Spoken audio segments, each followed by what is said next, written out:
नमस्कार दोस्तों, स्वागत करते हैं आपका in this report and analysis में। तो आज का हमारा टॉपिक है इसराइल बैलिस्टिक मिसाइल क्रिएशन। तो दोस्तों, पहले रॉकेट घर पर कैसे बनता है? सिंपल है। सबसे पहले वो कुछ ऐसे इंग्रेडिएंट्स यूज करते हैं जो आम घर में मिलते हैं, जैसे चीनी और पोटेशियम नाइट्रेट, जो फर्टिलाइजर के रूप में मिल जाता है। फिर वो चीनी को गर्म करके उसमें पोटेशियम नाइट्रेट मिलाते हैं और फिर उस मिश्रण को एक शेप में डालकर प्रोपेलेंट बना लेते हैं। फिर ये प्रोपेलेंट को एक राउंड ट्यूब में डालते हैं जो रॉकेट की बॉडी की तरह काम करता है। ये ट्यूब अक्सर लोकल वाटर पाइप से बनाया जाता है। आप शायद सोच रहे होंगे कि मिश्रण में चीनी क्यों शामिल की गई है। चीनी में काफी एनर्जी होती है, लेकिन जब ये जलती है तो धीरे धीरे एनर्जी छोड़ती है और ये फर्टिलाइजर जो है वो एक ऑक्सीडाइजिंग एजेंट का काम करता है, मतलब ऑक्सीजन को प्रोवाइड करता है, जिसकी वजह से एनर्जी जल्दी रिलीज होती है। जब सही मात्रा में चीजें मिक्स होती है तो ये इतनी तेजी से जल जाता है कि रॉकेट को आगे बढ़ने में मदद मिलती है, लेकिन इतना तेज नहीं कि ये जल्दी से फट ही जाए। आइए इसको एक सिंपल विजन में समझते हैं। पहला इंग्रेडिएंट है चीनी।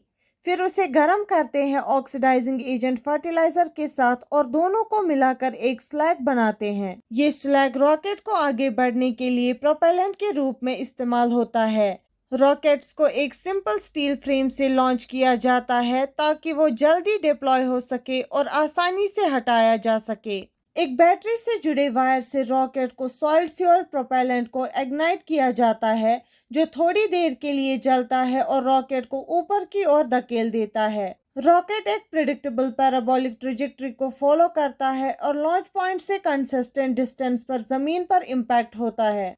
हम इस होममेड रॉकेट के पार्ट्स और फंक्शंस को भी दिखाएंगे और इसके साथ जुड़े खतरों को भी समझाएंगे, क्योंकि कभी-कभी ये अपनी ही टेरिटरी में गिर सकता है। दोस्तों, अब हम समझाएंगे कि एक रॉकेट और एक मिसाइल में क्या फर्क होता है। रॉकेट का डायरेक्शन उसके पास अवेलेबल प्रोपेलेंट की मात्रा और रॉकेट लॉन्चर की एलिवेशन के हिसाब से तय होता है।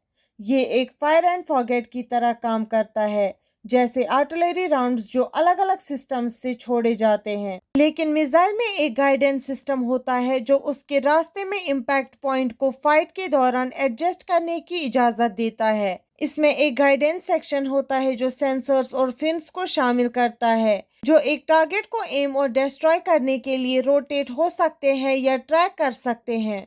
ये कसाम रॉकेट लगभग 2.2 मीटर लंबा होता है। उसका डायामीटर 17 सेंटीमीटर्स है और उसका वजन 90 केजी है, जो लगभग 198 पाउंड के बराबर होता है। कसाम रॉकेट के साथ एक 10 किलोग्राम का प्लेलोड होता है, जो कि हाई एक्सप्लोसिव से बना होता है। ये प्लेलोड रॉकेट को एक पावरफुल वेपन बनाता है जो इसकी डायमेंशंस को समझाने में मदद करता है। चलिए दोस्तों, एक इंसान के साथ रॉकेट का साइज कंपेयर करते हैं। आप देखेंगे रॉकेट इतना बड़ा नहीं है। और फिर हमारे पास है पैट्रियट एयर डिफेंस मिसाइल और Russian 400 air defence missile system. इसके साथ ही है आयरन डोम इंटरसेप्टर मिसाइल्स और अंत में है ईरानियन स्मार्क रॉकेट्स जो 50 से 70 माइल्स रेंज तक जा सकते हैं। रॉकेट में फिन्स होते हैं जिनका काम होता है रॉकेट को उड़ान के दौरान स्टेबलाइज करना और ये इंश्योर करना कि वो सही ट्रेजेक्टरी में बढ़ता रहे। फिर आता है प्रोपेलेंट चार्ज, जो कि बेसिकली चीनी और पोटेशियम नाइट्रेट का मिश्रण होता है जो रॉकेट के फ्यूल का काम करता है। सॉलिड फ्यूल रॉकेट के ऊपर हम शार्पनर या बॉल बेयरिंग देख सकते हैं, जो रॉकेट के डिस्ट्रक्टिव कैपेबिलिटीज में बहुत बड़ा रोल निभाते हैं। कसाम रॉकेट के वारहेड में यूरिया और नाइट्रेट का मिश्रण होता है और साथ ही स्मगलर टीएनटी और ज्यादा शार्पनर भी होता है, जिससे डेटोनेशन पर मैक्सिमम इम्पैक्ट हो। अब चलिए हम फ्यूज पर ध्यान देते हैं, जो रॉकेट के डिजाइन का एक जरूरी हिस्सा है। ये एक सिंपल लेकिन इफेक्टिव डिवाइस है जो एक खाली स्मॉल आर्म्स कार्ट्रिज से बना होता है और इसमें एक एक्सप्लोसिव बूस्टर मटेरियल भरा होता है। ये मटेरियल एक स्प्रिंग लोडेड नेल के जरिए मोशन में लाया जाता है, जो रॉकेट के एक्सप्लोसिव प्लेलोड को ट्रिगर करने वाला मैकेनिज्म बनाता है। चलिए दोस्तों, अब आगे बढ़ते हुए दिखाते हैं इस रॉकेट को लॉन्च करने का step by step process. Step 1, rocket को एक सिंपल स्टील फ्रेम से लॉन्च किया जाता है जो कि जल्दी डिप्लॉय किया जा सकता है और आसानी से हटा भी दिया जा सकता है। स्टेप 2, लॉन्चर को एक चुने हुए टारगेट के साथ अलाइन किया जाता है विजुअली और लॉन्च एंगल को एडजस्ट किया जाता है रेंज को कंट्रोल करने के लिए। ये उनकी एक्यूरेसी को बढ़ा सकता है, जिसमें मार्केट में अवेलेबल कमर्शियल ड्रोन से मिले हुए जानकारी का इस्तेमाल किया जाता है, लेकिन ये सब डेजिग्नेटेड टारगेट्स के बारे में एस्टिमेशन पर आधारित होता है। स्टेप 3, एक बैटरी से जुड़े वायर रॉकेट के बेस पर फिक्स किए जाते हैं। जब तैयारी हो जाती है, ये वायर सॉलिड फ्यूल प्रोपेलेंट को इग्नाइट करता है, जो चीनी और पोटेशियम नाइट्रेट से बना होता है। स्टेप 4 में दिलचस्प बात यह है कि प्रोपेलेंट लगभग सिर्फ 1 से 5 सेकंड तक ही जलता है और रॉकेट को एक एंगल पर ऊपर की तरफ उठाता है। जब आग बंद हो जाती है, रॉकेट जमीन की तरफ ग्रेविटेशन के असर में एक प्रोबॉलिक पाथ पर चलता है। ये जमीन पर अपने लॉन्च पॉइंट से एक प्रेडिक्टेबल दूरी पर गिर जाता है, ये एज्यूम करते हुए कि स्टैंडर्ड एनर्जी इनपुट हो प्रोपेलेंट मिक्सचर से और एक कंसिस्टेंट लॉन्च एंगल हो।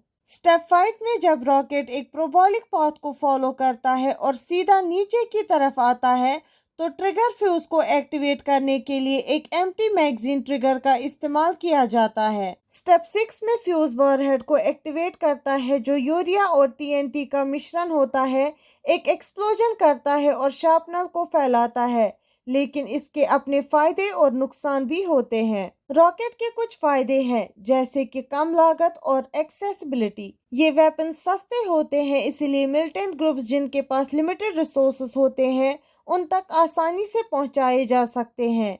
लेकिन इसके नुकसान सबसे ज़्यादा खतरनाक होते हैं।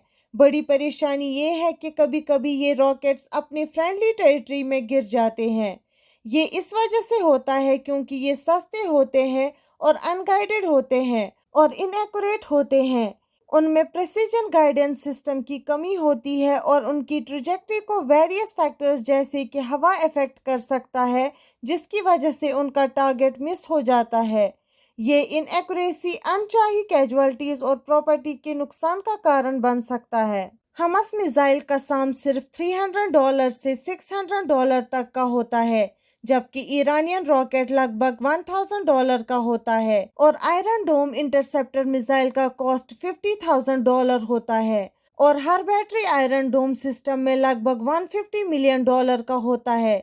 हालांकि आयरन डोम की रिपोर्ट की गई सक्सेस रेट 90% बताई गई है। चलिए दोस्तों, आप देखते हैं कैसे आयरन डोम एयर डिफेंस सिस्टम कसाम रॉकेट्स को इंटरसेप्ट करता है। सबसे पहले एक रेडार सिस्टम होता है जो खतरे को पता कर लेता है और उसकी स्पीड को ट्रैक करता है लगभग 100 किलोमीटर तक। फिर ये डेटा रेडार से कंट्रोल सिस्टम तक भेजा जाता है, फिर वहां से लॉन्चर को भी पहुंचाया जाता है। लॉन्चर फिर इंटरसेप्टर को इंफॉर्मेशन देता है। फिर ये सिस्टम खतरे के इम्पैक्ट की पोजीशन को डिसाइड करता है और सिर्फ उन रॉकेट्स को रोकता है जो सेफगार्ड एरिया में गिरने वाले होते हैं। इसका मतलब यही है कि जब खतरे का पता लग जाता है तो एक इंटरसेप्टर मिसाइल को लॉन्च किया जाता है, जिससे इनकमिंग रॉकेट को उसके एक्सपेक्टेड इम्पैक्ट जोन तक पहुंचाने से रोका जा सके। इंटरसेप्टर मिसाइल अपनी इलेक्ट्रो ऑप्टिकल सेंसर का इस्तेमाल करता है ताकि आने वाले रॉकेट्स पर नजर रखे और उन्हें टारगेट करे, खतरे के ज्यादा से ज्यादा करीब पहुंचने के लिए। जब मिसाइल अपने टारगेट तक पहुंच जाता है तो उसके एडवांस सेंसर्स और लेजर सिस्टम एक्टिव हो जाते हैं। इससे प्रॉक्सिमिटी फ्यूज शुरू होता है, जो सिर्फ टारगेट से 8 से 10 मीटर दूरी पर डेटोनेट होता है। इससे ये इंश्योर हो जाता है कि जब मिसाइल टारगेट पर गिरता है तो मैक्सिमम नुकसान हो। हमारे साथ बने रहने के लिए शुक्रिया। मिलते हैं अगले वीडियो में, तब तक के लिए अपना